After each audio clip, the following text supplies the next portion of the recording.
अस्सलाम वालेकुम students, welcome आज टू का अवर हमारा चैनल टॉपिक है study acid 9 rain 10 with and Asif it's and effects. Saima.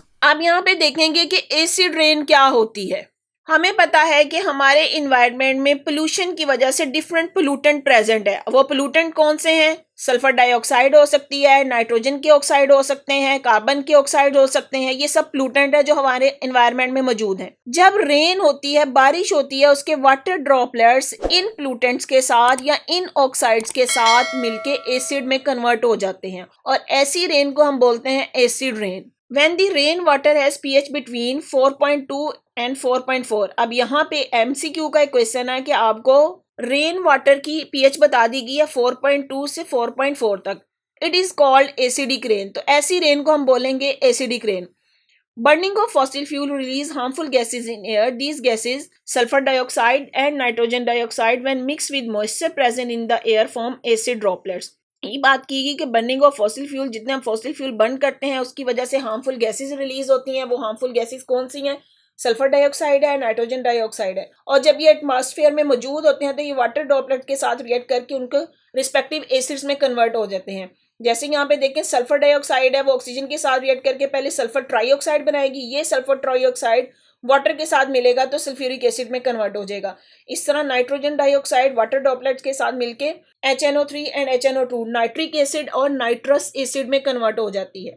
तो इस रेन को हम बोलेंगे एसिड रेन। अब इफेक्ट ऑफ एसिड रेन क्या है? Acid rain causes a number of adverse effect on the soil, plants, aquatic life and human made structure।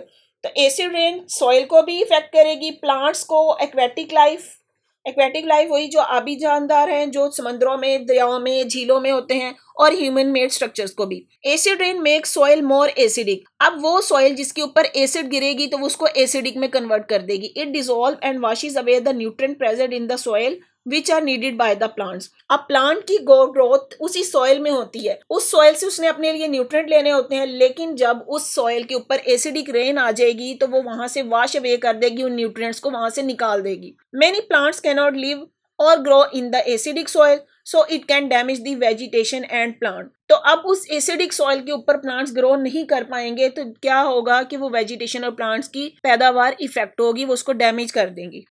Acid rain can make water of the water bodies too acidic for aquatic animal to live in. अगर यही acid rain जो water bodies पे गिरती है, मतलब किसी झील के, दरिया के ऊपर गिरेगी, तो क्या करेगी? उस वाटर को भी एसिडिक में कन्वर्ट कर देगी, जिसकी वजह से वहां के एनिमल जिंदा नहीं रहेंगे। Due to this many lakes, rivers, pond and stream no longer have fishes. तो जिसकी वजह से वहां की आबी जानदार या फिशेज इफेक्ट होंगी।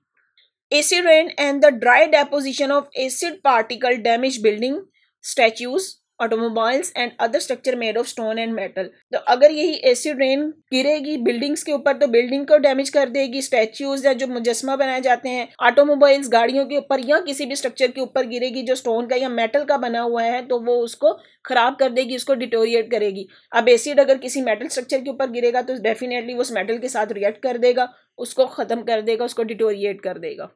जी स्टूडेंट्स, अगर आपको मेरा लेक्चर पसंद आया है तो मेरी वीडियो को लाइक करें, अपने फ्रेंड्स के साथ शेयर करें, मेरे चैनल को सब्सक्राइब करें और बेल आइकन पे क्लिक कर दें ताकि हर आने वाली न्यू वीडियो सबसे पहले आपको मिल जाए। Thank you. दुआओं में याद रखिए। अल्लाह हाफिज़।